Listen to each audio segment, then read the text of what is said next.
निर्वाचन आयोग द्वारा दि जाइए निर्धारित डेट्रे आम मानक भोट देवाई हेब सांग मैंने एवं नुआक जो मानकर भोटर परिचय पत्र आसी जो मैंने नुआक भोट देवाक जाऊँगी जो मैंने जानवा चाहूँगी जे भोट केमी दि जाए भोट देवार प्रक्रिया केमी रही आपण मानक यही वीडियो निहाती देखा जरूरी अटे। सांगाने मु आपण मानक ये वीडियो रे कहबाक जाउची जे भोट केमी दि जाए बा प्रार्थी केमी चयन करा जाए संपूर्ण विवरणी मु आपण मानक ये वीडियो रे कहबी किंतु ता पूर्व जदि आपण माने आम चैनल को नुआ करके आस्तांती ताले आम चैनल को एबे ही सब्सक्राइब कर दियंतु। सांगाने भोट देवाक हेले निहाती आपणक पाखरे भोट परिचय पत्र रहिबा आवश्यक ता सहित किछि आपणकर आईडी प्रूफ मध्य नैथिबे जेमिति कि आधार कार्ड आपणकर आईडी प्रूफ हिसाब मध्य नैथिबे। सांग मैंने निर्वाचन आयोग द्वारा निर्वाचन दिन पूर्वर आपणक घर को आपणकर एक भोटर स्लिप पठा दि जाव से स्लिप देखा एमती प्रकार जमी आपण मैंने फोटो देखिपे। सांग मैंने जितेबाला आपण भोट देवाक जीवे आपण भोटर आईडी एवं आधार कार्ड ता सहित भोटर स्लिप नहीं जदि आपण भोटर स्लिप पाई ना ताहले आपण बूथ रु यही स्लिप संग्रह करें। सांग मैंने चलतु जानिए बूथ रे केमिति भोट दि जाए। सांगाने सर्वप्रथम आपण भोटर गृह बा बूथर प्रवेश द्वार दे प्रवेश करेंगे।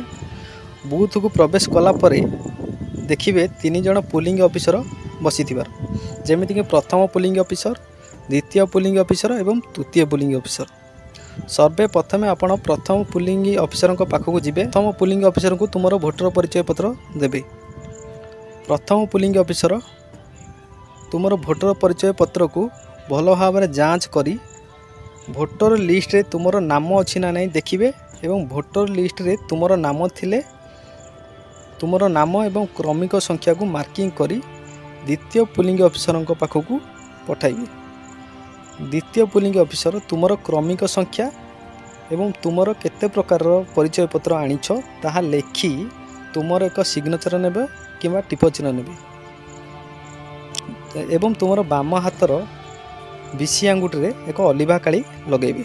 तापर तृतीय पोलिंग ऑफिसर पाखक जीवे। तृतीय पोलिंग ऑफिसर तुमको 2टी भोटर स्लिप देवे। गोटे भोटर स्लिप देखा गोलापी रंगर एवं आउ गोटे भोटर स्लिप देखा धला रंगर। सांग माने गोलापी भोटर स्लिप हेउची विधानसभा बा एमएलए प्रार्थी चयन पाई एवं धला रंगर भोटर स्लिप होची लोकसभा बा एमपी प्रार्थी चयन पाई अटे। तापर तृतीय पोलिंग ऑफिसर चतुर्थ पोलिंग ऑफिसर पाखक जीवाकू कहिबे बा इंगित रे आपण मानकू कहिबे। तापर सेही 2टी स्लिप नहीं चतुर्थ पोलिंग ऑफिसर पाखक जीवे। चतुर्थ पोलिंग ऑफिसर तुम ठारू धला रंगर स्लिप रखिबे एवं कंट्रोल यूनिट बटन प्रेस करी तुमको भोट कंपार्टमेंट भितर को जीवाकू कहिबे। सांगने आपण माने देखि परथबे या होची भोट कंपार्टमेंट जेतेबेले आपण माने भोट कंपार्टमेंट भितर को जीवे देखिए 2टी मेसीन रखा होइथिबार गोटे हैला ईवीएम मेसीन जेमति कि आपण माने फोटो देखि परथबे एवं आउ गोटे हैला वीवीपैट मेसीन जेमति कि आपण माने फोटो रे देखि परथबे। सर्वप्रथम आपण ईवीएम मेसीन पाखक जीवे एवं देखिए जे ईवीएम मेसीन रो नेली लाइट जलुछि कि नाही। यदि नेली लाइट जलुथिबो ताहाले आपण माने जानिए जे ईवीएम मेसीन भोट देबा पई रेडी अछि। सांग माने ईवीएम मेसीन रे देखिए बहुत बटन थिबो किंतु आपण जो चिन्ह रे भोट देबा पई आसीथिबे देखिए ईवीएम मेसीन रे सही चिन्ह सीधा एक बटन थिबो जेमिति कि आपण माने वीडियो रे देखि परथबे। जो चिन्ह रे आपण माने भोट देबा पई आसीथिबे सही सीधा जो बटन थिबो सेही बटन को दबाई देबे। दबाई देबा पर देखिए जे बटन पाखक लगी एक नाली लाइट जली उठिबो ताहले आपण जानि परिबे जे आपण भोट सफलपूर्वक देदेले एवं ईवीएम मेसीन पाखक थिबा वीवीपैट मेसीन रे आपण भोट देइथिबा चिन्ह किछि समय दृश्यमान हम जमीक आपण मैंने फोटो देखी पारे सांग तापर आपण पंचम पोलिंग ऑफिसर पाखक जीवे एवं तुम पाखे थिबा गोलापी रंगर भोटर स्लिप पंचम पोलिंग ऑफिसर को बढ़ाई देवे।